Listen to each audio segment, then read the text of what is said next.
Tadi alhamdulillah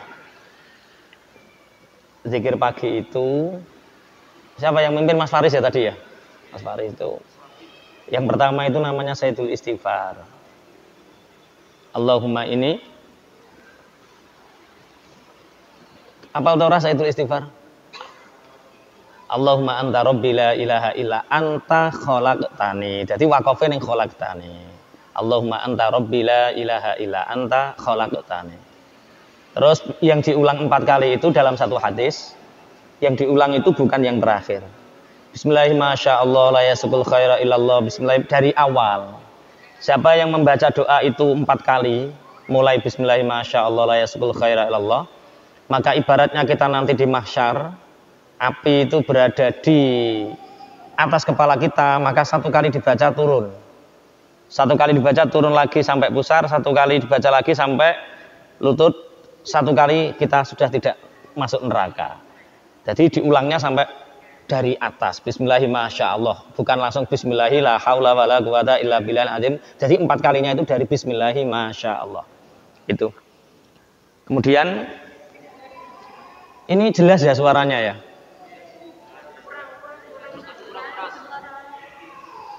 Mendekat saja wis. Ojo ngejepno anu, mendekat saja.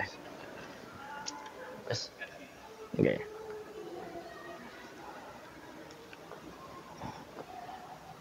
Bismillahirrahmanirrahim. Kita ngaji tentang samawa.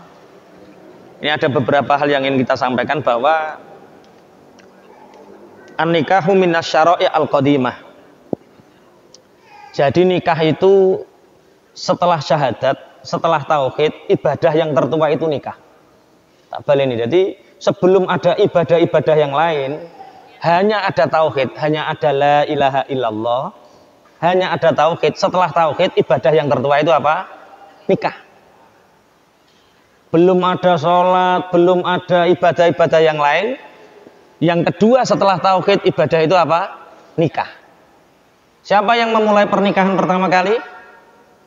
Nabi Adam. Tempatnya di mana? Di surga.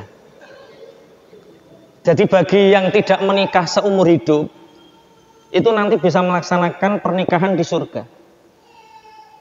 Bisa memilih, bisa. Fa innahu syuri'a min ladun Adam alaihissalam wastamarra hatta fil jannah. Fa innahu yajuzu lil insani an-nikahu fil jannah. Jadi pernikahan itu satu ibadah yang tertua yang dimulai dari Nabi Adam dan nanti akan terus menerus sampai di surga. Kita nanti di surga bisa menikah lagi. Atau mungkin di dunia ini nggak laku-laku, di surga bisa nikah. Dengan siapa? Dengan orang yang dikehendaki Allah. Wes aja mbayangno widodari dhisik, mbayangno widodari. Iki sing nikah ning donya kuwi dibeneri dhisik nikah. Wa maqasidun nikahi salasatun. Kemudian tujuan nikah itu ada 3. Kalau prinsip nikah itu mencari ridhonya Allah, ibadah itu sudah sesuatu yang fundamental, sesuatu yang prinsipil. Jadi kalau orang nikah tujuannya tidak mencari ridhonya Allah dan tidak ibadah, pasti kecewa. Bagaimana mungkin tidak kecewa? Mungkin pengusaha kabeh yang ngerti depresiasi nilainya itu. Wanita yang kita nikahi itu awalnya cantik, langsing, biayanya murah. Tapi setelah punya anak terjadi penurunan nilai. Mundak gendut, mundak lemu. Biaya semakin mahal. Anak tambah loro, tambah terjadi lagi penurunan. Anak semakin banyak, istri semakin lemu, gendut, biaya semakin mahal. Kalau kita prinsip kita tidak ridhonya Allah dan ibadah, pasti kecewa. Mesti pengen gonta-ganti ngunu. Apalagi yang anaknya sudah 3-5 seperti saya. Istri saya itu 2 in 1. Jadi kurus tak dadekno siji dadi lemu. Lah makanya kalau kita niatnya ibadah, pasti tidak akan pernah kecewa. Karena niatnya apa? Ibadah. Tapi kalau niatnya untung rugi, pasti rugi loh nikah. Maka yang dilakukan orang-orang kafir itu hubungan tanpa status. Yang penting bisa berhubungan, atau kita menyebutnya zina. Bahkan ada yang menyebutnya untuk stigma di masyarakat, bojo gak ayu gak popo, yang penting pacare ayu ngono cirine. Cuwah-cuwah piye kok. Nah ini nggak bener, karena di dalam pernikahan itu ada satu nilai yang luar biasa, namanya ibadah dan ridhonya Gusti Allah. Kemudian wa maqasidu nikahi salasatun. Tujuan nikah itu ada 3. Hifdzun nasli, yang pertama agar kita menjaga keturunan. Dan ini betapa Islam sangat, istilahnya Rasulullah Shallallahu Alaihi Wasallam pernah bersabda bahwa nanti di akhirat Rasulullah itu akan memamerkan umatnya, di antara umat yang terbanyak adalah umatnya Rasulullah Muhammad Shallallahu Alaihi Wasallam. Maka semakin banyak anak itu semakin baik, karena tujuan pernikahan itu hifdzun nasal, menjaga keturunan, dan semakin banyak anak itu semakin baik. Kalau di gardu-gardu desa itu kan ada tulisan 2 anak cukup. Kalau kita lebih banyak lebih baik. Kenapa alasannya 2 anak cukup? Untuk kualitas. Banyak dan berkualitas itu lebih baik. Wal yakhshal ladzina law taraku min khalfihim dzurriyyatan dhi'afan khafu 'alaihim. Takutlah kalian untuk mempunyai generasi-generasi yang lemah. Didik generasi kita dengan generasi yang kuat. Kuat akidahnya, kuat ekonominya, kuat fisiknya, kuat semuanya. Karena kita mencetak generasi-generasi yang kuat, eman-emani nek anak sidik.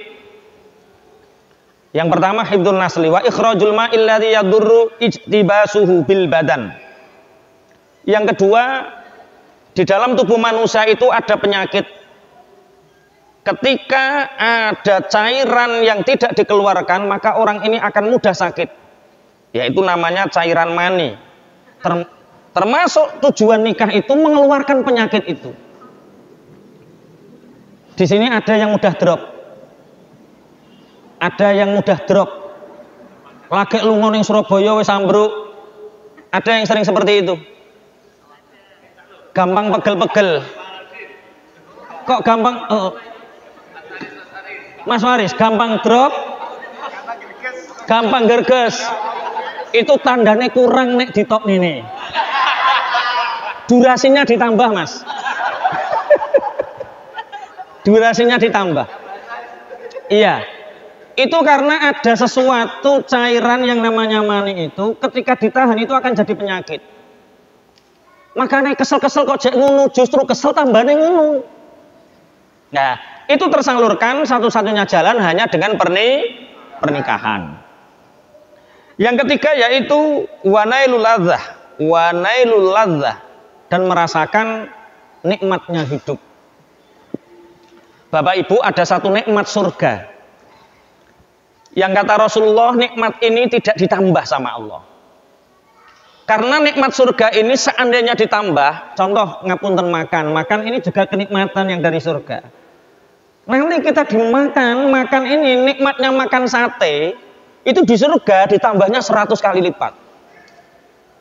Jadi enaknya sate neng kene neng kono 100 kali lipat, 1000. Enaknya kayak apa coba? Dan itu orang itu ingin makan terus. Lah ada satu nikmat yang seandainya nggak usah 100, dilipat gandakan 1 kali lagi, di scale up 1 kali, orang nggak akan ada yang hidup di dunia. Nggak kok bermangan, nggak kok berngombe, nggak kok bernyambut gawe, nggak kok bermetu, nggak kok pengen kuwi terus. Yaitu nikmatnya ketika kita, apa bahasanya Pak Bray? Nikmatnya kita ketika apa?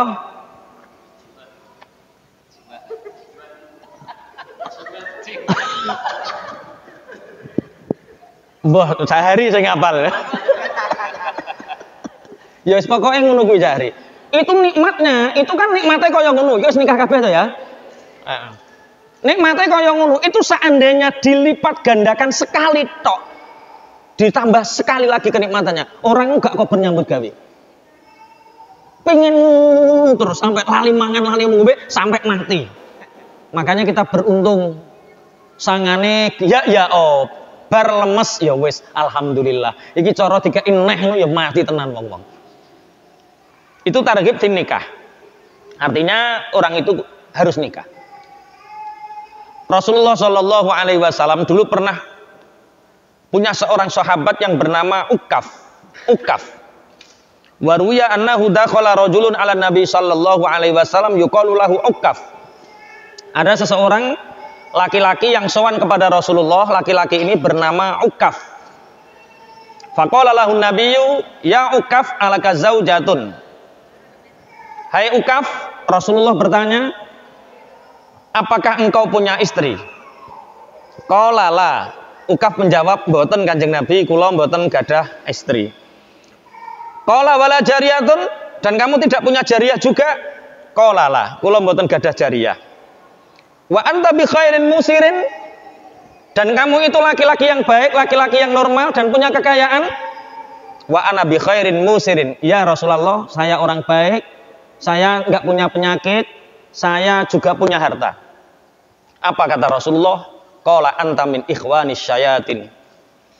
Hai Ukaf, kamu itu temannya setan.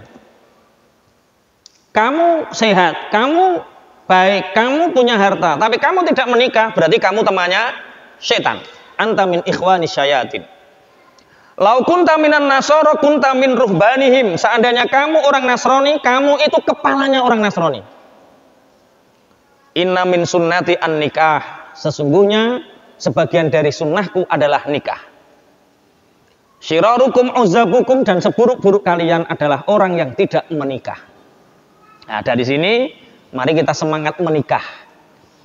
Maksudnya memperbarui, gak paham maksudnya gini loh. Pernikahan ijab kabul kita itu boleh yang kemarin, boleh yang lama, tapi rasa pernikahan itu harus selalu baru. Ngono kok mikirmu iku teko ndi-ndi. Aduh, mikire ngono. Bapak Ibu, sebelum kita melanjutkan pernikahan, kita sebenarnya pernah memutuskan 3 keputusan yang besar dalam hidup kita. Karena menikah ini sesuatu yang sangat penting, maka kita bahas masa lalu kita dulu. Jadi pasti di antara kita ini pernah memutuskan 3 hal yang sangat penting. 1, memutuskan di mana kita belajar. Karena orang termasuk dalam pernikahan itu orang harus mukafaah. Mukafaah ngerti ya? Sepadan, seimbang, sebanding, itu mukafaah. Ketika pernikahan itu tidak ada mukafaah, sepadan, sebanding, maka akan terjadi banyak gejolak di dalam pernikahan itu. Makanya kita harus tahu, kita menentukan hidup kita memilih sekolah di mana, pendidikannya apa. Orang yang sekolah SD sama MI, pola pikirnya beda atau tidak? Beda. SMP sama sanawiyah beda enggak? Beda. SMP sama pondok pesantren beda enggak? Beda. Makanya untuk anak-anak kita harusnya kita tahu hidup tidak sekedar apa yang dipelajari, bukan. Di mana kita belajar itu menentukan. Kemudian kepada siapa kita belajar itu juga menentukan. Ngapunten, banyak masalah-masalah yang timbul. Ada sarjana komunikasi dakwah. Sarjana komunikasi dakwah menikah dengan, ngapunten, misalnya perempuan yang lulus SD, yang hidup di daerah perkampungan, yang terbiasa kotor, biasanya ngupil ning ngarepe wong biasa, kira-kira cengkrean apa mboten? Cengkrean, karena tidak ada mukafaah. Maka tadi ada yang WA, Ustadz, saya pacaran sudah 3 tahun, sudah mengerti karakter masing-masing, dan kita akan melangsungkan pernikahan di tahun ini. Tahu-tahu tiba-tiba laki-lakinya mengundurkan diri. Padahal kita menginginkan pernikahan ijab itu 5 bulan ke depan. Kok tiba-tiba mengundurkan diri? Apakah ada sesuatu di dalam tubuh kami? Kongkon rukyah maksudnya. Takkan dari awal kamu bertemu dengan dia itu sebenarnya harus dirukyah karena ada setan di dalam tubuhmu. Karena tidak adanya komitmen, karena tidak adanya tanggung jawab, karena tidak adanya penegasan, itu yang menyebabkan dia mundur. Laki-laki yang mau pacaran itu laki-laki yang tidak bertanggung jawab. Ya wis, Allah memisahkan itu jalan yang terbaik. Pun, satu, kita pernah memutuskan hal yang terbesar dalam hidup, yaitu pendidikan kita. Saya pesantren, dari kecil di pesantren. Kalau saya nikah dengan anak SMA, wah, saya nggak bisa membayangkan didiknya.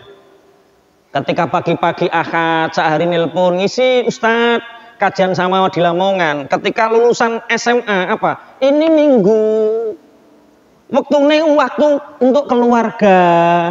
Ini jihad, enggak, pokoknya enggak. Kan enggak satu frekuensi. Nah, ini bahayanya. Satu, pendidikan itu juga menentukan. Kemudian kita pernah memutuskan di mana kita berkarya. Kamu bekerja dengan siapa? Circle pertemananmu itu siapa saja? Dengan siapa Anda berpartner? Ini juga keputusan yang sangat besar. Ketika kita salah berkarya, kita salah berpartner, luar biasa, Pak. Yang ketiga ini yang paling penting, yang akan kita bahas. Kita pernah memutuskan sesuatu yang besar dalam kehidupan kita. Memutuskan apa? Siapa pasangan hidup kita? Ojo mbok jawab ini Cak Hari wis tresno jalaran gak ono sing liya enenge sing gelem ya kuwi aja ngono wae. Soalnya ono bocah muni ngono. Nikah ini keputusan yang sangat besar dalam kehidupan kita. Kita boleh mencintai siapapun, tapi jodoh Allah yang memilihkan untuk kita. Kita imani bersama ya, kita yakini bersama. Kita boleh mencintai seseorang, kita boleh menyenangi seseorang, tapi jodoh Allah yang memilihkan untuk kita. Berarti yang hari ini sudah menikah, suami kita, istri kita, itu adalah jodoh yang dipilihkan oleh Allah. Taslim ya. Jangan pernah ragu. Jangan-jangan dia bukan jodohku. Wes mau nikah kok jangan-jangan bukan jodohku wae. Ono sing aku kok gak bahagia karo bocah, jangan-jangan ini bukan jodohku. Wes ndang cerai nikah lagi, hidupmu sama, Pak. Kamu nanti juga mikir jangan-jangan ini bukan jodohku lagi. Wes dinikmati. Kita boleh mencintai seseorang, kita boleh jatuh cinta sama seseorang, tapi Allah yang milihkan jodoh untuk kita. Makanya ciri wong Jawa ini, Cak. Sebelum kita menikah, ketika kita khitbah melamar dulu, meleo matamu sak amba-ambane, benggango kupingmu sak amba-ambane nek urung nikah. Rungokno apa sing elek-elek, rungokno kabeh. Tapi nek wis ijab kabul, nek wis menikah, meremo sak merem-mereme, ngopo sak ngopok-ngopoke. Jangan-jangan sebelum menikah kita merem, setelah menikah kita melek, ngerti jodohnya kita, lho kok ngono. Eneng ngopo Cak, keblondrok aku saja. Waduh, kok nikah kok nganggo keblondrok bareng. Tak lanjutkan. Memutuskan hal yang besar di dalam kehidupan kita adalah memutuskan dengan siapa kita menikah. Karena begini, pernikahan istri kita ini adalah sumber energi terbesar kita.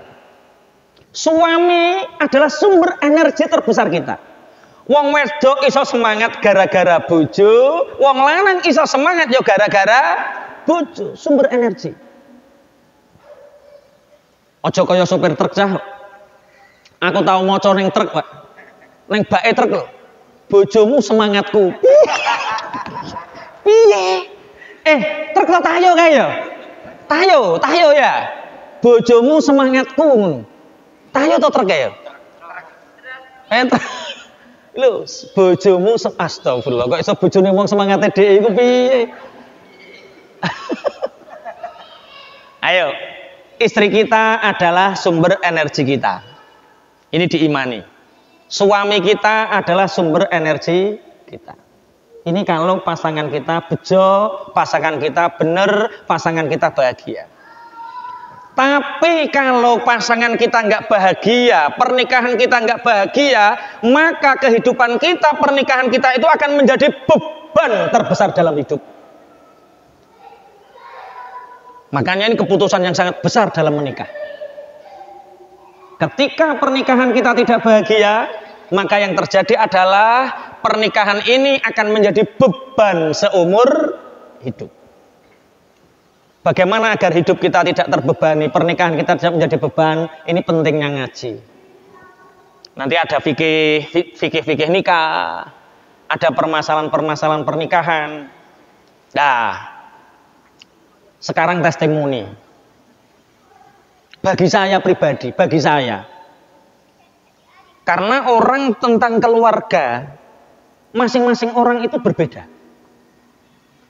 Kalau saya memaknai keluarga, istri saya, ibu saya, anak-anak saya memaknai keluarga saya adalah, keluarga itu adalah segalanya. Artinya mereka adalah top klien saya.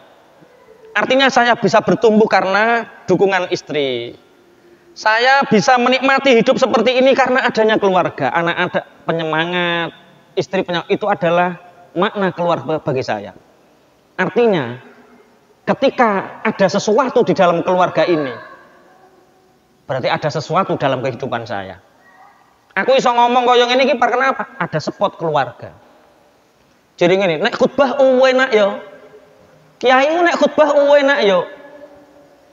Khutbah enak, mantep, mengena di dalam hati. Itu yang hebat bagi saya bukan yang khutbah, tapi orang yang di rumah yang memperbolehkan dia khutbah.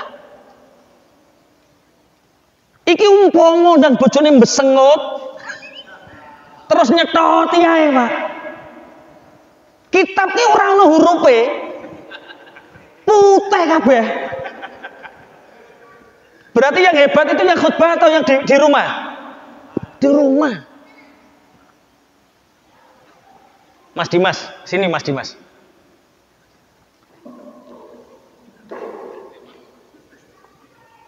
Istrimu, anak-anakmu bagimu, apa makna keluarga bagi Mas Dimas? Energi terbesar buat saya. Energi terbesar buat saya. Jadi setiap saya mau makan sesuatu, saya izin dulu sama istri. Saya pamit dulu sama anak.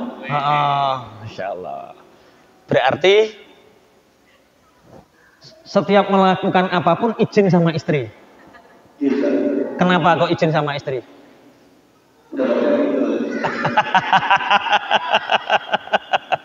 Nggih. Istri itu value-nya kuat. Bahkan dalam bisnis itu orang-orang yang tertipu banyak. Itu sebenarnya pernah diingatkan oleh istri tapi gak gugu. Sampean pernah mengalami? Loh tenan. Wajahnya kelihatan. Itu waktu ingin bisnis apa Mas Dimas? Pada waktu itu berencana bisnis dengan apa? Karena istri tidak ada, akhirnya bisnisnya gagal. Ngomongnya piye bojone? Ojo Mas. Iya, tidak memberikan setuju dengan alasan, ya berbagai alasan. Tapi saya bersikukuh, insya Allah hasil.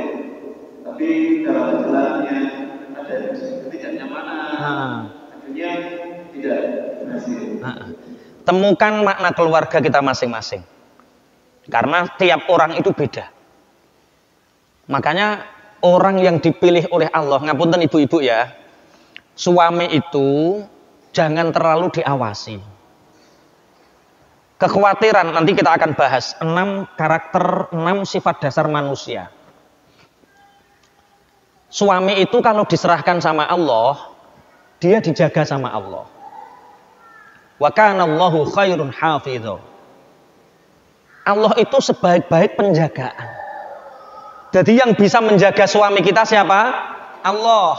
Yang bisa menjaga istri kita siapa? Allah. Kalau kita jaga suami kita lewat WA, dicek, Mas Dimas pulang, Pak, HP-nya apa? Sering. Layangan putus. Ujuk-ujuk layangan putus barang. Pengalaman deh. Gitu. Posisi di mana Pak? Nggak percaya, video call. Suami yang seperti itu, istri yang seperti itu akan diuji oleh Allah. Seberapa ketat kita menjaga suami istri kita, kalau mentalnya nggak benar tetap, Pak. Kalau dia tidak dijaga Allah, lolos. Sebaik-baik penjagaan itu Allah. Pokoknya nek bojo mbok serahno Allah, dia akan dijaga oleh Allah. Lah, penjagaan Allah itu beda-beda. Contoh, orang yang dijaga sama Allah, kok jemeneh melakukan, baru kerentek pingin, misalkan poligami, karena kita mengharamkan selingkuh ya. Suami baru kerentek pingin tok, istri di rumah itu sudah ada sinyal. Itu bukti suamimu itu dijaga sama Allah. Kok ana wong wadon bojone wis nglakoni lagi ngonangi, berarti ada yang salah dalam kehidupan Anda. Anda nggak pernah memasrahkan suami terhadap Allah, sehingga Allah nggak memberi petunjuk. Gak ono, aman. Aman. Karo sapa metune cakluk, aman. Dadak karo cakluk dekat ning perapatan ngono, Pak. Metu dhewe. Pernah ya, jangan jaga suami kita, biar Allah yang menjaganya. Ngene Mas Dimas, pokoknya nek Mas Dimas neng jero omah, iku bojone dhewe. Saya setiap keluar, Pak Pra bisa ditanya, Mas Kofik tiap hari keluar sama saya, tahu?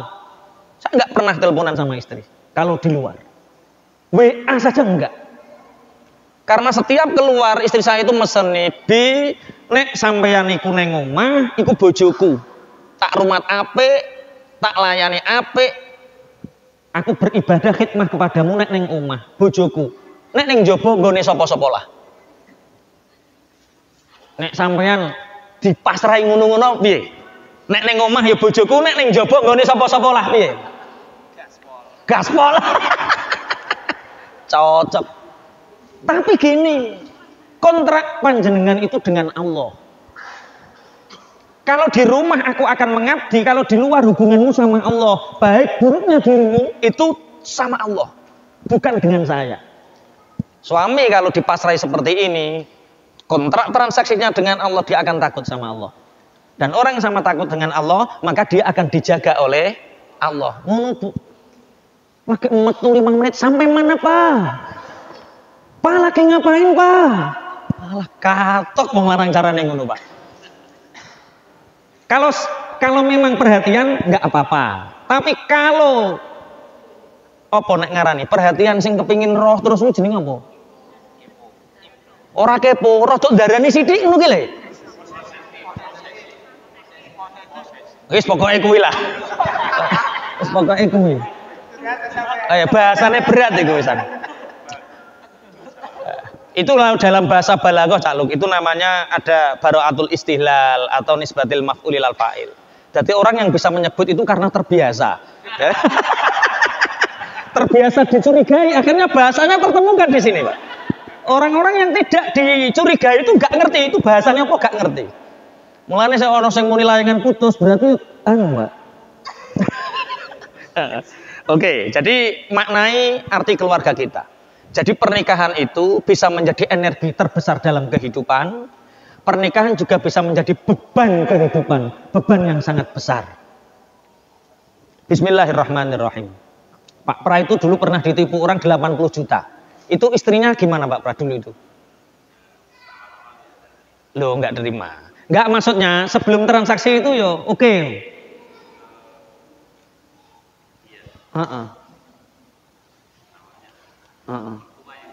Loh, mertua nggak oke. Jadi memang itu feelingnya. Bismillahirrahmanirrahim. Jadi bagaimana kita memaknai sebuah keluarga. Selanjutnya sebelum kita tanya jawab, karena ini kita nggak nyemangati untuk nikah. Ternyata semua kan sudah nikah. Ada yang masih belum nikah? Sinten.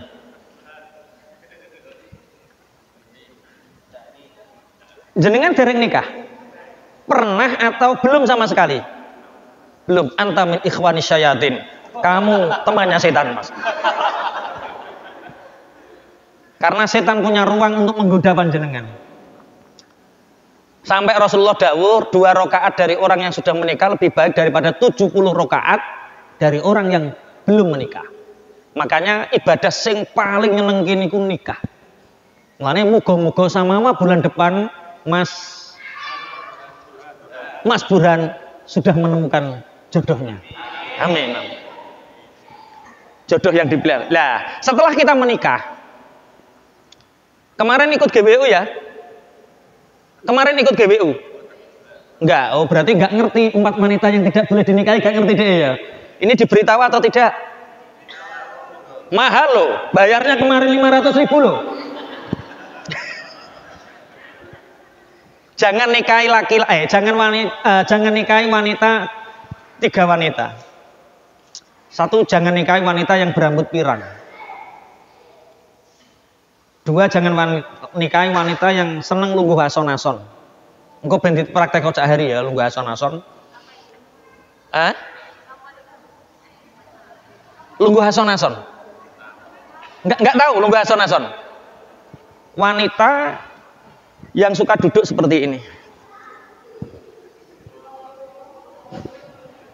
Wanita yang suka lungguh ason-ason itu jangankan untuk menghormati suami, untuk menghargai suami, menghargai dirinya saja dia sudah nggak tahu.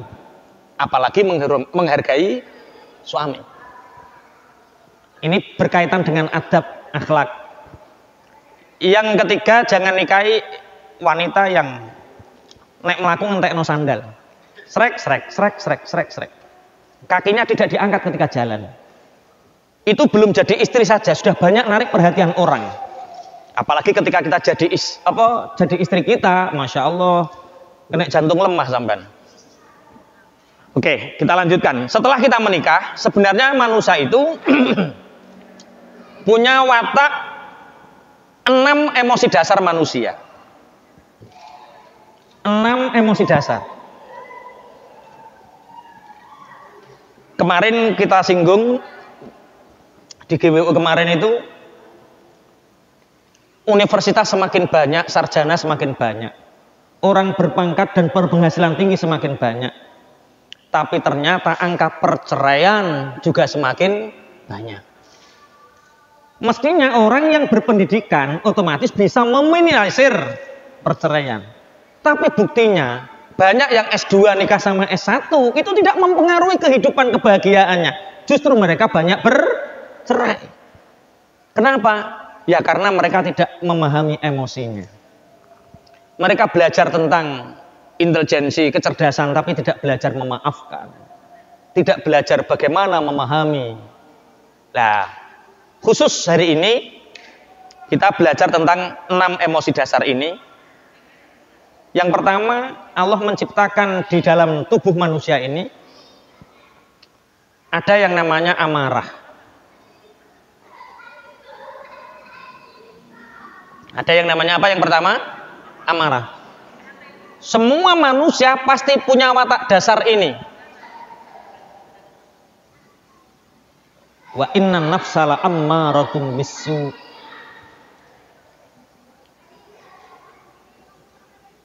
Yang kedua, semua manusia punya dasar mahabbah atau rasa menyayangi, mengasihi, mencintai. Yang pertama, watak dasar manusia itu ghadab. Tapi ghadab ini akan sirna dengan rasa cinta.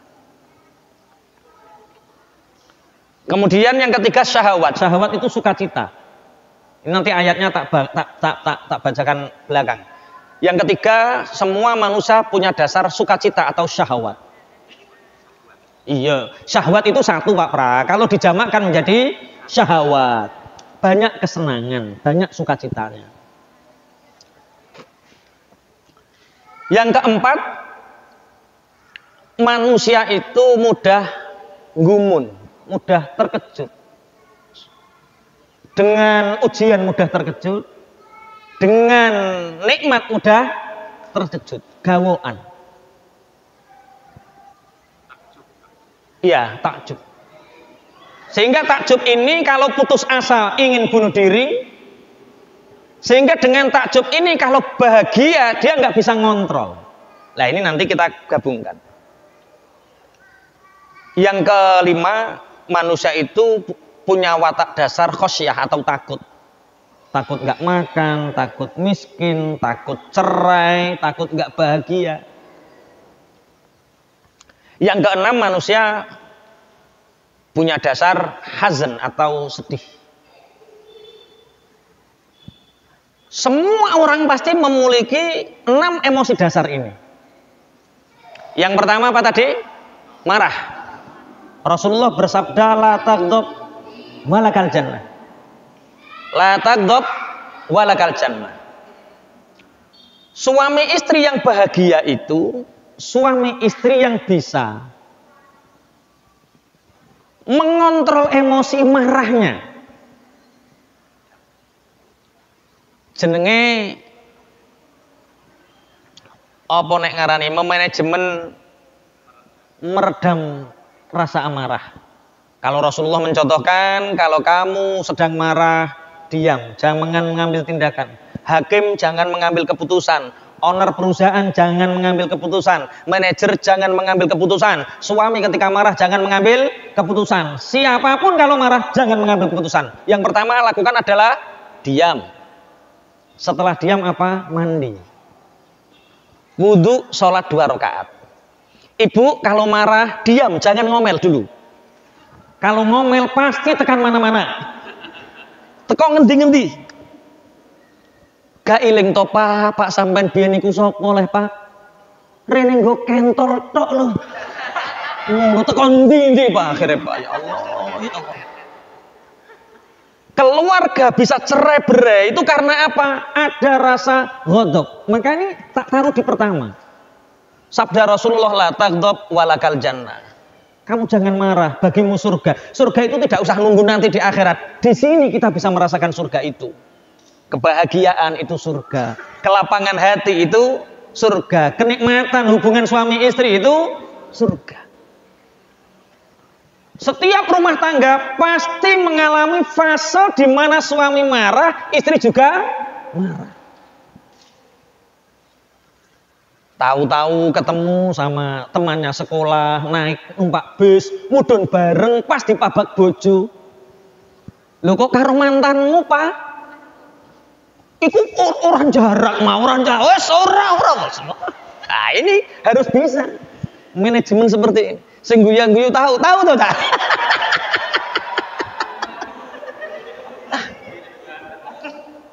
La taghdab walakal jannah.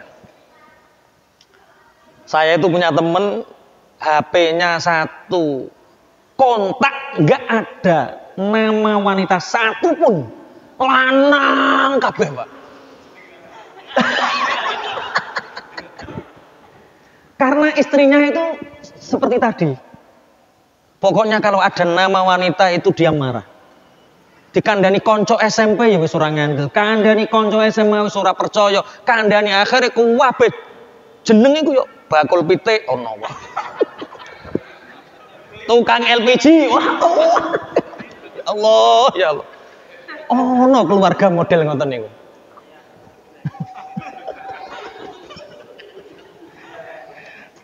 Jadi apa? Yang pertama, kita harus bisa mengelola emosi marah. Ghadab itu kita harus bisa mengelola.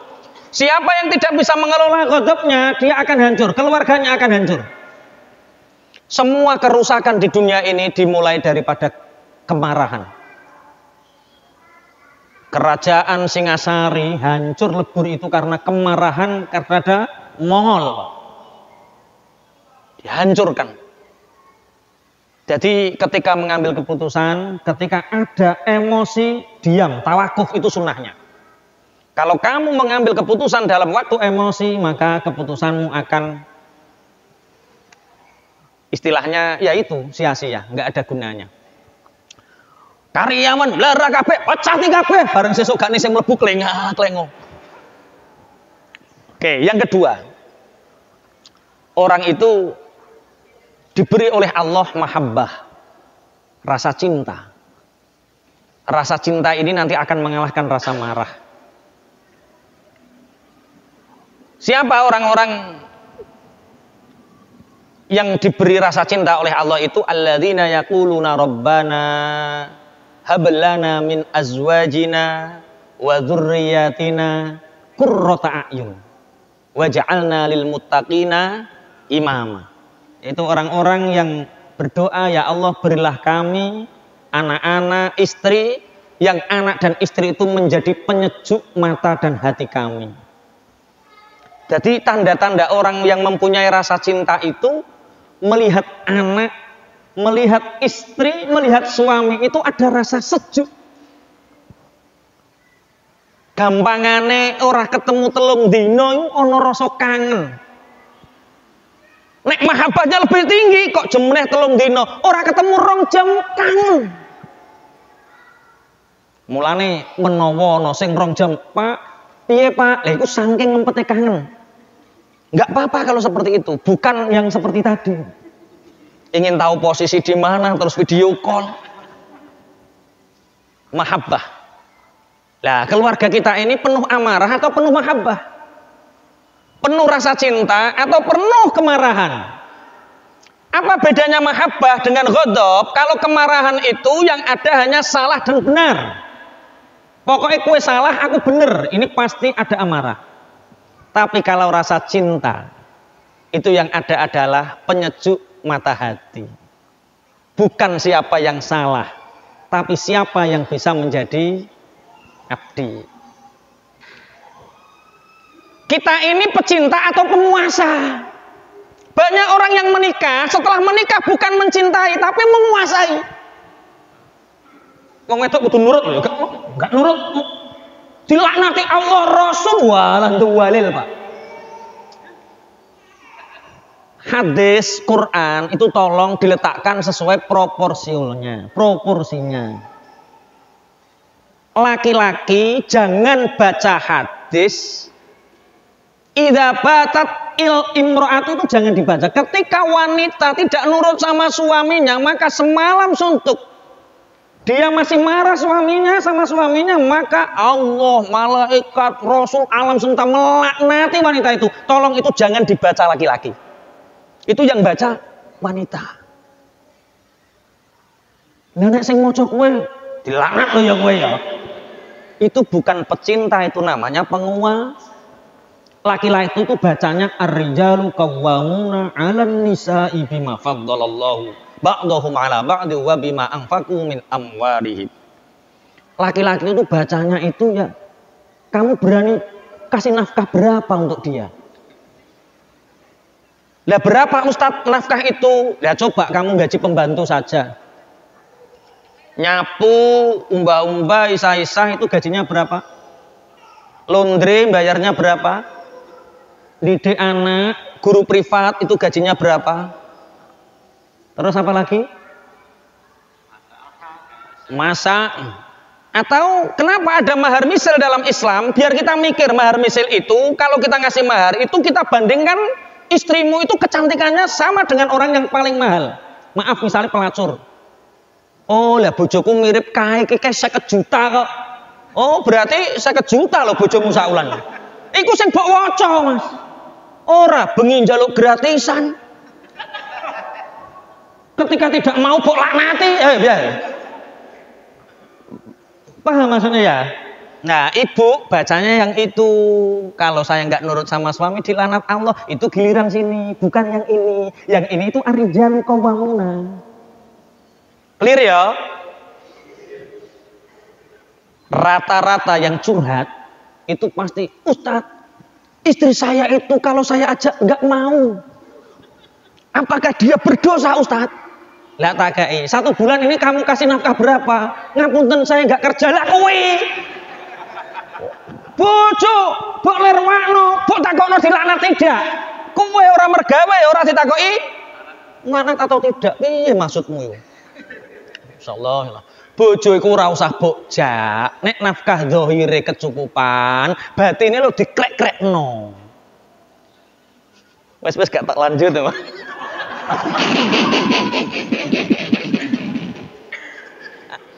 Jadikan keluarga kita yang penuh mahabbah, penuh rasa cinta. Kuncinya 2. Keluarga yang penuh rasa cinta itu bila ada kepercayaan, kedua keterbukaan. Kepercayaan. Kita beriman loh ya, kita orang beriman. Kalau orang beriman berarti dia sangat percaya bahwa suaminya adalah orang yang beriman juga. Ketika kepercayaan ini dibina, suami percaya sama istrinya, istri percaya sama suaminya, insya Allah wong lanang lakoni apa-apa itu enjoy. Tapi ketika sudah ada kecurigaan yang ini ditancapkan oleh setan, misalnya Mas Dimas itu wong apik-apik, dadak nyusul aku ning warung kopi. Dadak warung kopi ini iku ukti-ukti. Akhirnya aku itu mulai PC ku ketinggalan yang kono. Akhirnya Mas Dimas minta nomor telepon ukti-ukti ini. Pagi sopo Pak? Warung kopi kono lho Mas. Oh bakul kopi ayo kuwi. Guyu. Apa neng? Lah ini ngopo mau nganter pacinya Ustaz Toha? Ayo ke sana. Terus sing ukti-ukti iki gak iketune. Terima kasih ya. Nah, bojone Mas Dimas ngeturu ning kamar, lebu. Terima kasih ya. Arep nang jeding, terima kasih ya. Apa ngeturu anak sekolah, terima kasih ya. Wes, wong lanang digarap ngono ra iso kolek ya. Pokoknya wanita itu sulit untuk melupakan. Nah, kita harus hati-hati ya. Wanita itu sulit untuk melupakan. Satu kepercayaan, dua keterbukaan, komunikasi yang baik. Oke, yang pertama jangan jadikan keluarga kita keluarga yang penuh amarah. Jadikan keluarga kita keluarga yang penuh rasa cinta, mahabbah. Mahabbah ini tercipta dari apa? Kepercayaan dan keterbukaan. Jadikan suami kita, istri kita, anak kita adalah orang-orang yang menyejukkan mata dan hati kita. Yang ketiga, orang itu semua pada dasarnya punya emosi dasar yang bernama syahwat atau gampang senang. Zuyyina lin-nasi hubbus syahwati minan nisa'i wal banina wal qanatiril muqantarati minadz-dzahabi wal fiddati wal khailil musawwamati wal an'ami wal harth. Dzalika mata'ul hayatid dunya. Manusia itu oleh Allah dihiasi dengan satu, seneng wong wedok. Jadi fitrah kita itu seneng wong wedok. Nek wong wedok seneng wong lanang. Wal banin seneng anak. Semua orang itu pada dasarnya seneng anak. Jadi keluarga yang penuh gemah ripah, penuh kekayaan, tapi kalau belum hadir jeritan sang jaban bayi, keluarga itu belum bisa dikatakan ramai. Makanya cita-cita kita itu kalau menikah, anak. Bagaimana yang tidak punya anak? Anak itu ada dua. Ada anak biologis, ada anak ideologis. Kalau kita mengharapkan syafaat anak yang biologis, kalau itu tujuan kita, kalau tidak punya anak, ya ngerayu bagaimana bisa poligami agar kita punya anak. Tapi harus dicek dulu. Yang kering betul-betul yang perempuan. Nanti kalau yang kering laki-laki wis kadung loro dadak gak duwe nek. Menghambat orang lain untuk punya anak lagi. Tapi kalau memang tujuan kita adalah kebahagiaan bersama pasangan, kita tidak punya anak biologis, maka kita harus banyak anak ideologis. Ini yang dilakukan contoh kiai-kiai di Jawa Tengah, banyak yang punya anak tapi nggak poligami. Karena dia punya banyak santri dan ini adalah anak-anak yang akan mendoakanku sebagai anak ideologis. Dan ini harus komitmen, keluarga ini komitmen, Dek. Anak kita harus biologis atau ideologis. Kalau biologis aku tak nikah lagi. Kalau ideologis berarti kita harus punya yatim banyak, kita harus punya pendidikan banyak sehingga anak-anak itu akan punya jariah terhadap kita. Ya. Wal banina wal qanatir. Lumrahnya manusia itu seneng harta benda. Ibu ngapunten, Bu. Cara sampean duwe bojo duwite akeh karo duwite sithik seneng pundi? Jujur ya, jujur. Wong lanang sampean duwe bojo sing seneng duit akeh karo qanaah seneng pundi? Iki nek gak digatokno repot, Mas. Anggite sing lanang bojone kongkon qanaah, anggite sing wedok sing lanang brek-brek, Mbak. Lagi ngene tok wis beda. Semua orang menginginkan seneng nek duwe dinar, seneng nek duwe dirham. Lah ini ada ajaran Islam bahwa kekayaan itu tidak hanya sekedar harta benda, kekayaan itu tidak sekedar jabatan yang tinggi, tapi kekayaan adalah ketika kita punya hati yang menerima dengan apa yang dibagikan Allah terhadap kita. Itu adalah orang yang kaya sesungguhnya. Makanya cara Imam Ghazali ada resep kaya. Bagaimana agar kita menjadi orang yang cepat kaya? Mudah, kata Imam Ghazali.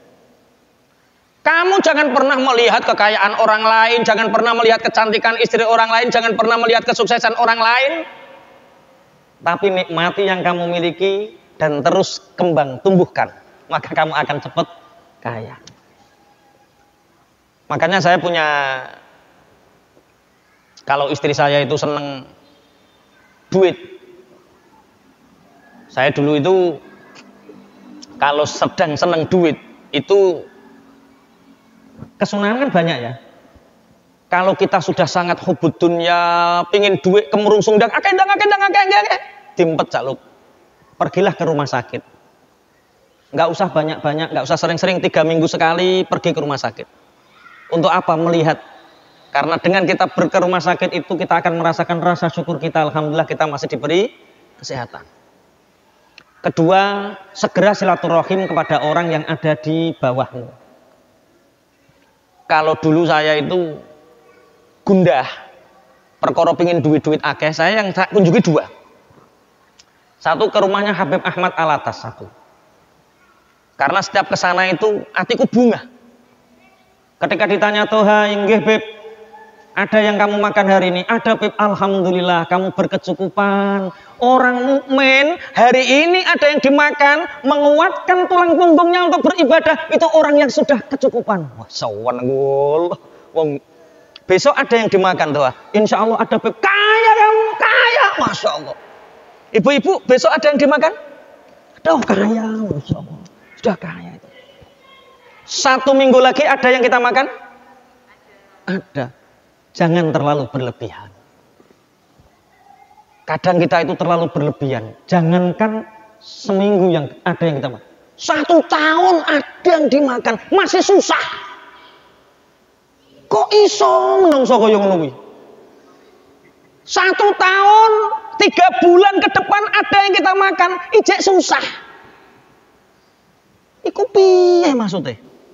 Cak hari, 3 wulan kasane sing mbok pangan. Wonten. Najan manuk era payu. Wonten lho. Berarti ra usah susah. Kita berarti orang yang sangat kaya. Itu satu. Nek ngono ki mulai alhamdulillah. Yang kedua itu saya sering ke Lasgung, Sugiwaras. Tapi orangnya sekarang sudah nggak ada, di Kalimantan sekarang. Saya cari nomornya belum ketemu. Orangnya cacat sama seperti saya, polio. Cuma bedanya dia nggak punya rumah. Tinggalnya di rumah mantan rumahnya perhutani. Jadi perhutani kan di kantor ngono kae. Cilik ya itu ditempati, minta diempati. Bedanya lagi anaknya 14, nggak punya rumah, anaknya 14. Istrinya 2. Piye jajalan? Cacat, nggak punya rumah, rumahnya numpang di tengah hutan, istrinya 2, anaknya 14. Nek ngeraku suweneng duwe dolan rono karo umine jam 6 sudah sampai sana. Ngobrol seneng sampai setengah 8. Setengah 8 teman saya itu ngomong, "Mi, nggih Abah. Lah Pak Yai Tohar ini kait isu gak mbok sugoi sarapan. Dan disugono sarapane ben sarapan bareng." Apa jawaban istrinya? "Bah, sejak jam 4 sore kemarin beras kita itu sudah habis. Jadi tadi malam anak kita sudah nggak makan, saya juga sudah nggak makan. Lah saiki urung ana beras sing dienggo sarapan, opo ora srengen. Ki cara bojomu ngono piye iki? Ora eneng sing dipangan mulai jam 4 sore. Anake lesu biasa, tidak marah terhadap suaminya. Bahkan ngomong matur itu meminta maaf. Jenengan nggih saged ngoten, Bu? Insya Allah. Allahumma amin. Insya Allah. Cara pikirnya simpel. Kita itu terlalu didikte oleh keadaan sehingga kita nggak pernah nyaman. Anaknya 14, tak tanya. Kak, anakmu 14 yang barep neng ndi? Sing barep kuwi tak titipno Kiai Mojokerto. Aku rono yo ngapunten Pak, kula mboten saged mbiayai niki pokoke mondoke kali sekolah daring jenengan tanggung nggih. Kiai pasti jawabnya nggih. Sing nomor loro ning Jombang tak titipno Kiai kae, sing nomor kae 14 Pak mondok kabeh. Gratis kabeh.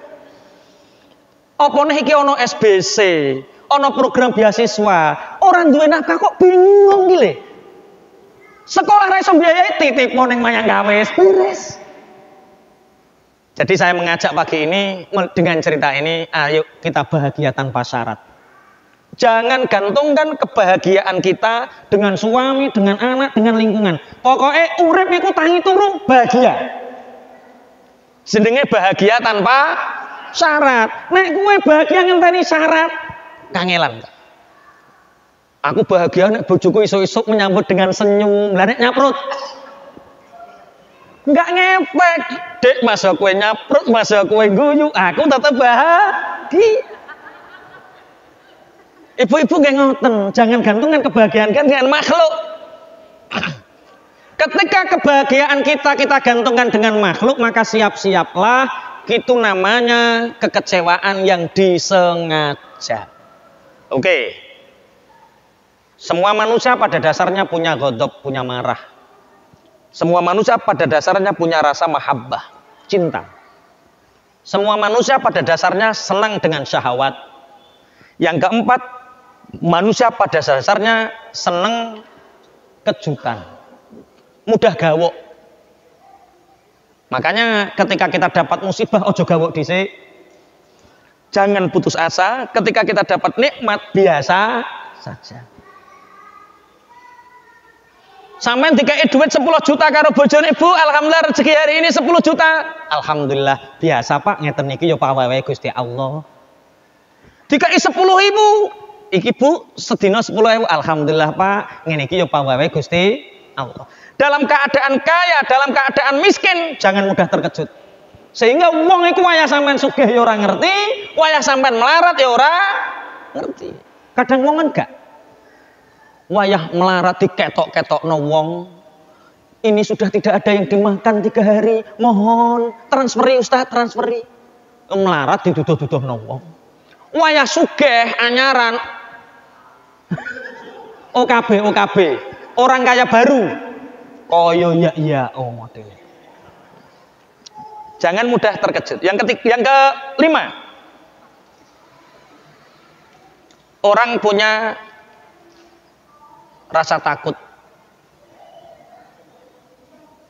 Manusia itu oleh Allah diberi rasa takut miskin, diberi oleh Allah rasa takut tidak panen, gagal panen, rasa takut cerai, rasa takut apa? Rasa takut ini Bapak Ibu dihilangkan. Allah itu menjanjikan di banyak ayat, wa ma min dabatin fil ardi illa 'alallahi rizquha. Ini janjinya Allah. Di sekian puluh ayat Allah menjanjikan rizki, siapa yang nanggung? Allah. Semua makhluk siapa yang menjamin? Allah. Tapi setan ada satu ayat yang mengancam, asyaitonu ya'idukumul faqra wa ya'murukum bil fahsya. Setan mengancam kalian untuk takut fakir dan melakukan keburukan. Sehingga ada suami korupsi itu karena istrinya takut miskin. Ada pejabat menerima gratifikasi itu karena istrinya takut miskin. Maka tugas bagi seorang suami adalah menanamkan rasa keimanan sehingga kehidupan itu tidak ada yang perlu dikhawatirkan. Tolong kok nek turunu bojone mapan turu demek bathoke. Praktekkan nanti malam. Dek, kehidupan itu baik-baik saja. Cukup sampai ning pinggirku aku wis bahagia.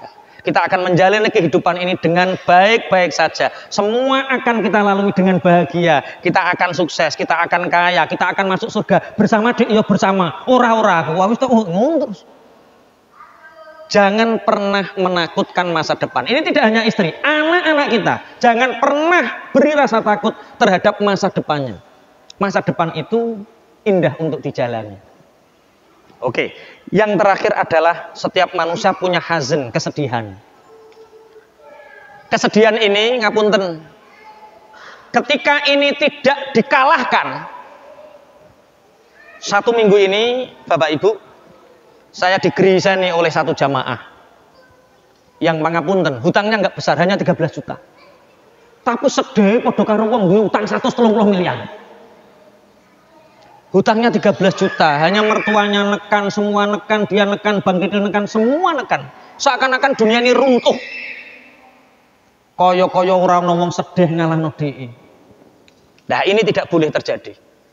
Pintu yang paling mudah setan masuk ke dalam tubuh manusia itu dari jalan kesedihan. Makanya ngapunten, keluarga itu jangan sing tukang nangis-nangis ini melo apa? Apa, Fik? Melankolis ya. Buat keluarga kita keluarga ceria. Jangan keluarga yang melankolis. Roh ngene nangis, keluarga kok nangisan. Buat keluarga yang ceria, buat keluarga yang kuat, yang seandainya segunung masalah ada, seakan-akan masalah tidak ada. Ini mungkin sudah hampir 1 jam ya. Ada 1-2 pertanyaan. Lebih 1 jam. 1 jam. Monggo Mas Dimas. Mungkin ada 1-2 pertanyaan, dipersilahkan.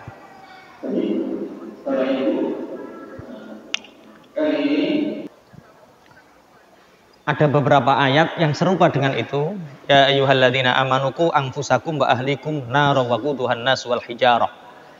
Hai orang-orang yang beriman, jagalah keluarga kalian, diri kalian dari siksa api neraka. Di dalam ayat yang lain, ya ayyuhalladzina amanu inna min azwajikum wa auladikum fitnah atau aduwwal lakum fahdharuhum. Ada ayat yang fitnah, ada yang aduwwal lakum. Hai orang-orang yang beriman, sesungguhnya di dalam istri kalian, anak-anak kalian, itu ada musuh bagi kalian. Jauhi mereka. 1. Jaga keluargamu, dirimu dari siksa api neraka. Al-akhillau yauma idzin ba'duhum li ba'din aduwwun illal muttaqin. Besok di neraka itu ada suami istri yang mengolok-olok, kecewa terhadap suaminya, kecewa terhadap istrinya, anak mengolok-olok bapak dan ibunya karena punya istri, punya suami, punya anak, itu menyebabkan mereka sama-sama di neraka. Konteks ayat ini bagaimana? Inilah kenapa Islam mengatur keluarga bahagia. Keluarga yang bahagia itu otomatis akan menjalankan syariat agama dengan kuat. Karena tidak mungkin begini. Ayat ini ketika tidak dipahami dengan benar menyebabkan istrinya dimusuhi terus. Ini musuh. Wah, akhirnya terus karo bojone sinis, petuk bojone langsung alise gathuk terus. Enggak seperti itu. Musuh itu artinya banyak suami masuk neraka gara-gara istri. Banyak suami melakukan kejahatan karena tuntutan dari istri. Maka yang paling pokok tugas suami adalah menanamkan rasa qanaah. Nek cara guru kula, yang saya tahu Gus Bahak ya, itu kalau ada santrinya yang nikah, itu disumbang. Disumbang Mas Bayu. Nek nyumbang murah sithik. Duwe dhuwit pira, Cung? Mas kawinmu pira, Cung? Mas kawin kula sekedhik gangsal atus, Mas. Iki duit 10 juta. Kok sebelum malam pertama kekno bojomu. Ben wong lanang duwe harga diri. Ben sak lawase bojomu ndelok malam pertama lo 10 juta dikene. Lah nek wis ngono ndidiki gampang. Lah kowe kan ora. Malam pertama mbok utang pisan. Bojo kon tak dem piye? Nah, 1. Setelah itu didik qanaah. Setelah qanaah otomatis waro akuli rajulin azimin mar'atun sholihatun, di belakang laki-laki yang mulia disediakan oleh Allah wanita-wanita yang sholihah. Nek sing lanang taat ning Allah, bojone, anake insyaallah taat. Kita tinggal memberi contoh. Jadi ojo ekstrim-ekstrim terus. Ini musuh. Oh tidak boleh pendapat seperti ini, neraka. Enggak boleh seperti itu. Sama seperti ayat memukul istri. Walladzina wallati takhafuna nusyuzahunna fa'idhuhunna wahjuruhunna fil madaji wadribuhun. Kalau kamu takut istrimu nusyuz pure, maka yang pertama adalah ojo mbok kumpuli. Neng dhisik, bar mbok neng ojo kumpuli, terus pukul lah. Seakan-akan Islam itu memperbolehkan mukul. Sebelum turun ayat ini, Rasulullah itu sudah bersabda, pecundang laki-laki yang menampar istrinya. Tidak beradab suami yang menampar istrinya. Memukul itu dalam konteks apa? Lha iku ono adabe. Lah iku saiki lagi jenggotan sithik nampleng bojone. Di Islam boleh memukul istri. Boleh-boleh batuk. Muslim itu wah, makanya ngaji sama wae penting ini loh. Nah, bagaimana circle kita, Mas Bayu? Ayolah kita memberi contoh yang pertama. Hidup dengan qanaah yang pertama. Kalau orang sudah bisa memberi contoh dan qanaah, wis to. Orang ngarah mungkarot, orang ngarah maksiat, insya Allah. Bener. Yang kecanduan gadget. Ibu bapak ngapunten, ketika Anda megang HP, anak jenengan ningali napa mboten? Ningali lah kuwi penyebabnya ya kuwi. Wis kuwi. Saman bisa tanya istrinya Pak Pra. Istri saya pegang HP itu satu hari itu 1 kali atau 2 kali, itu pun hanya melihat sesuatu yang sangat penting. Saya punya perjanjian dengan istri saya. Di depan anak kita nggak boleh pegang HP. Di depan anak. Jangan sampai tahu anak kita megang HP. Wes, ngerti jawabannya? Ngerti. Anakmu fotokopimu. Wong gue dolanan HP kok anakmu ora oleh dolanan HP. Wes, cukup ya? Cukup. Jadi anak kok sampai kecanduan HP itu karena bapak ibunya juga kecanduan HP. Coba bapak ibunya kecanduan tasbih dan Al-Quran. Masya Allah. Jadi kok dolanan HP ono anake HP-ne delikno ceklan tasbih. Astagfirullah. Saya itu dulu punya komputer. Karena saya dikasih tahu temen, Ustadz beli kitab 6 juta, 7 juta. Beli saja aplikasi, dulu aplikasi Maktabah Syamilah, itu 250.000. Akhirnya 250.000 dimasukkan. Fix yang mbok encepno kuwi jenenge apa, Fix? Flash disk. Nah, flash disk ya, karena ketika itu saya belajar, plek.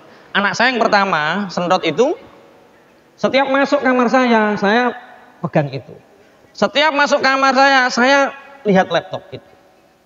Akhirnya, Abi lu main terus. Padahal saya baca kitab Maktabah Syamilah. Oh, berarti ini nggak bener ini. Laptop tak tutup. Setelah itu, saya kembali ke kitab-kitab klasik. Ketika masuk kamar, saya pegang kitab. Abi lu terus. Beda. Lah enggak ya sampean. Bu. Cinta. Bu, ya. Ijo karo cek browsing. Bu, cinta. Masyaallah. Sudah ngerti caranya ya? Jangan main HP di depan anak. Usahakan sebisa mungkin. Mana cara menyiapkan mental sebelum pernikahan? Ini sebenarnya materine iki sak tenane. Lah jare wis nikah kabeh, Ji. Ini yang tanya yang belum menikah ini berarti ya?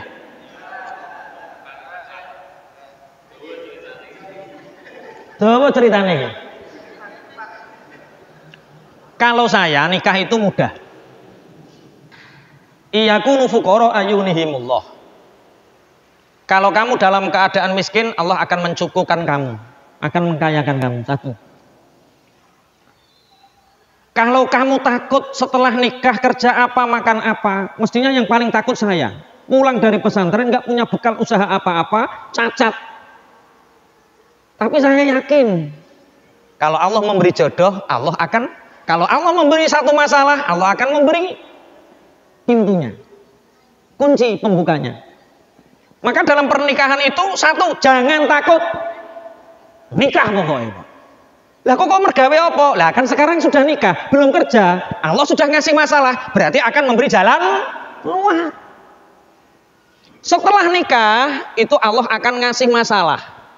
Kalau kamu nikah usia 23 tahun masalah podo. Pertama, watake bojo. Tidak sesuai dengan ekspektasi. Wah, tak bayangno ngene jebule gak.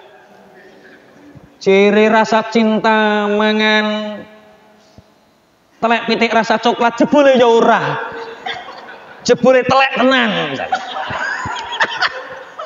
Masalah podo watake bojo, bar watake bodo kok ekonomi.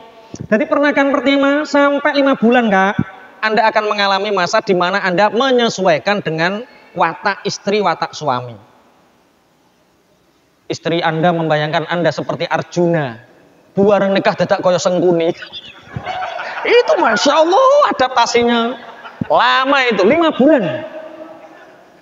Setelah watak istri, watak suami, kita akan dihadapkan masalah ekonomi. Karena ketika pengantin baru kita nggak diobrai kerja wis biasa, tapi nek wis 5 bulan ke atas, sama ning omah ning jero kamar gak metu-metu maratuwa ngusaki pitik. Pitik kok ngentungkruk wae. Pitik kok ngentungkruk padahal asline ora pitik. Ya mantune kuwi lho.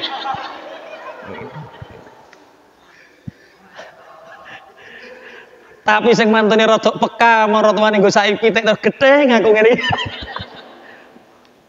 Setelah ekonomi, Anda akan dihadapkan pada masalah di mana Anda akan hidup di situ atau keluar dari situ.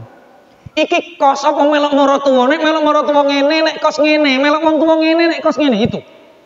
Semua masalahnya sama. Mas yo nikah 35 padha wae. Lah padha-padha masalahe padha, alok cepet ya. Alok cepet. Masalahnya sama. Kalau Allah ngasih masalah berarti Allah ngasih penyelesaiannya. Makanya nikah itu nggak perlu takut. Hadapi. Umpama sampean wedi nikah lho, mesti isin karo aku kok. Saya ketika nikah sama istri itu saya ngomong sama istri, "Dek, aku gak iso kerja." Lah perasaanmu aku nikah karo jenengan iku golek duit to, Bi? Sing kerja aku gak apa-apa. Sampeyan tugasnya ndres Quran mulang ngaji beres, aku sing kerja ngono bojoku biyen. Kok penak-penak. Yo.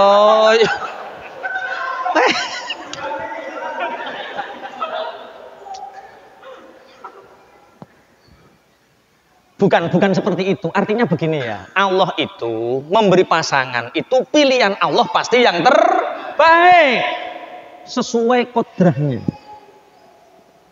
Kemudian, wes pokoknya nikah Mbak. So ning ngerbar nikah laporan lagi ya. Urung nikah kok tukak takok. Nikah dhisik, engko lagi takok. Untuk membangun keluarga yang sama kita masih tinggal dengan mertua. Untuk memimpin istri agar nurut suami dan sefrekuensi, namun mertua selalu ikut campur dalam urusan rumah tangga. Apa yang harus dilakukan? Ini ada fase. Fase khidmah, fase pengabdian, fase pendobrak. Tergantung kekuatan Anda di mana.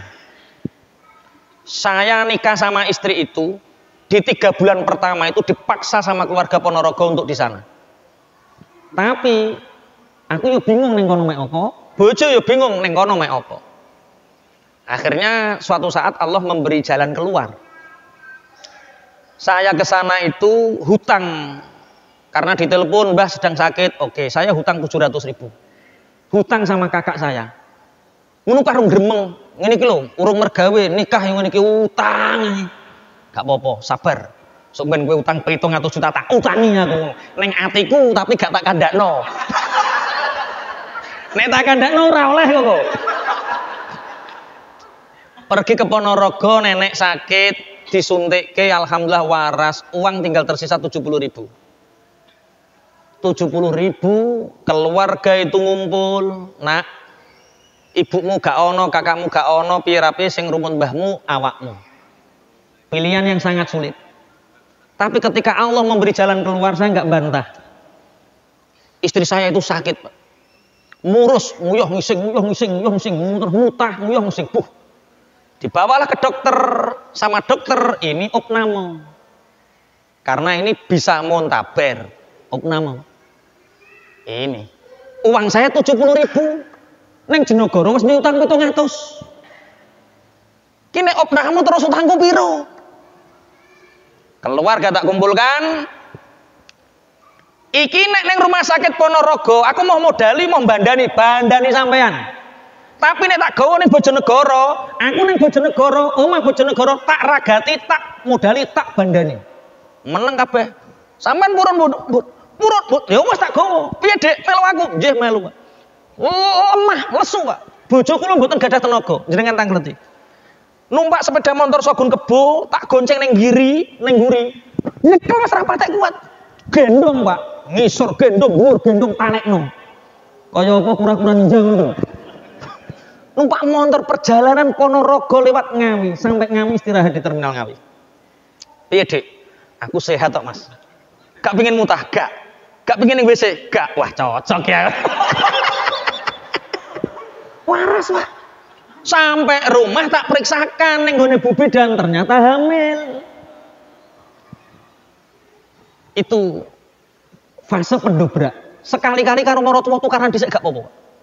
Bagi saya loh, tukaran dhisik gak apa-apa, sekali-kali. Soale kowe nek gak tukaran dhisik ra gawe-gawe omah kowe. Ning gone mara tuwa iki kapan ning gawe omah? Sekali-kali tukaran dhisik, ben rada gak cocok. Sekali-kali. Tapi di hatimu nanti kalau aku sukses, aku akan sangat berbakti.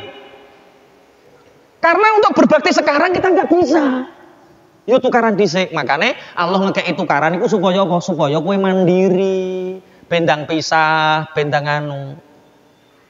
Ada fase pendobrak, ada fase berbakti. Saat kamu punya kesempatan berbakti, segera berbakti dengan sekecil apapun yang kamu miliki. Kok nek wis wayahe ngabdi ning ngene mara tuwa jak ning omahmu ya iso, sampean ning ngene mara tuwa ya aman. Karena ada pokoknya nek ngerneng nggone jerone iku cek panas yo ngono, Pak. Nek gak metu-metu gak adem-adem.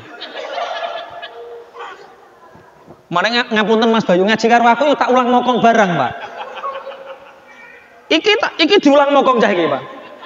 Iki isine berkah kos, Pak. Soalnya gue nek maro-maro tuamu terus gak iso piye-piye. Dolanan HP ae. Lah, saiki mantuku, Pak, ya Allah.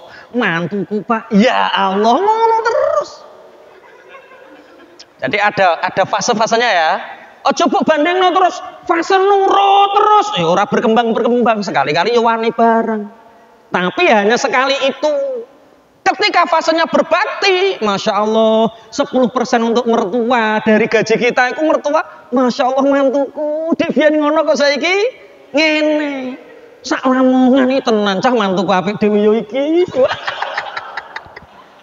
Ada fasenya, Mas. Oke, lanjut. Mertua tidak mau direpotkan dengan cucunya. Sehingga kami istri dilarang melakukan hubungan badan. Mosok gak oleh ngono cah. Gunane apa nikah? Wong nikah sing penak kuwi. Baru awal apa? Baru awal menikah gak oleh duwe anak. Ini bab belakang ada ya, di kitab ini bab belakang ada. Ini tidak dijawab sekarang ya. Jadi begini. Tujuan nikah itu kan ya 3 tadi. Setelah kita mengharap ridhonya Allah, kita harus punya keturunan. Jangan tunda. Sesuatu yang baik tidak boleh ditunda. Anak itu harus cepat. Nanti kalau kita menunda, biasanya kita akan sangat lama. Kalau sudah lama, bahkan tidak dikasih, itu berbahaya. Iki cara krungu ibu saya, ada pertanyaan seperti ini. Diparani ning omahe, Pak. Ibu saya dukun bayi. Dukun bayi. Kalau ada nenek yang melarang anaknya punya anak atau dikongkon KB, muring-muring ibumu. Wong ora duwe tawakal karo pangeran. Saurunge menungso lahir kuwi lho, wis dikeki duduh susu karo pangeran. Kok sing mbok mamangi apa diseneni? Yakin cara petuk ibuku amoh wong iki tenan. Wis selamat. Ono wong wedi duwe anak iki. Wah. Ini kita bahas besok ya. Ini ada pertanyaan menarik, bagaimana caranya supaya jatuh cinta di setiap hari? Meskipun pernikahan sudah 14 tahun. Ini nanti kita bahas pertemuan bulan depan, temanya 5 rahasia cinta. Wah. Oke, bulan depan Mas. Iling-iling temane apa? 5 rahasia. Oh alah, kakek mikiri, Pak. 5 rahasia cinta. Lah ngono lho.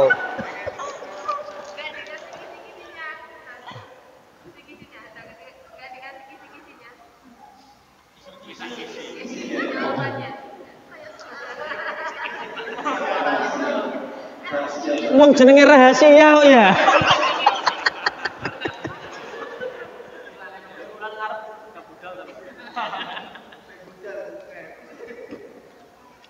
Ustadz, suami saya itu orangnya sopan santun, penyabar banget, masya Allah, nggak pernah marah-marah, Allahumma amin. Tetapi kenapa saya kok masih punya rasa curiga terus? Bicara saya juga masih agak meninggi terhadap suami dan ketakutan lain. Contoh, takut nanti suatu saat suami punya rasa semua wanita lain, sama wanita lain. Barangkali ada doa yang kuat untuk saya biar iman saya kuat, Ustadz. Alhamdulillah.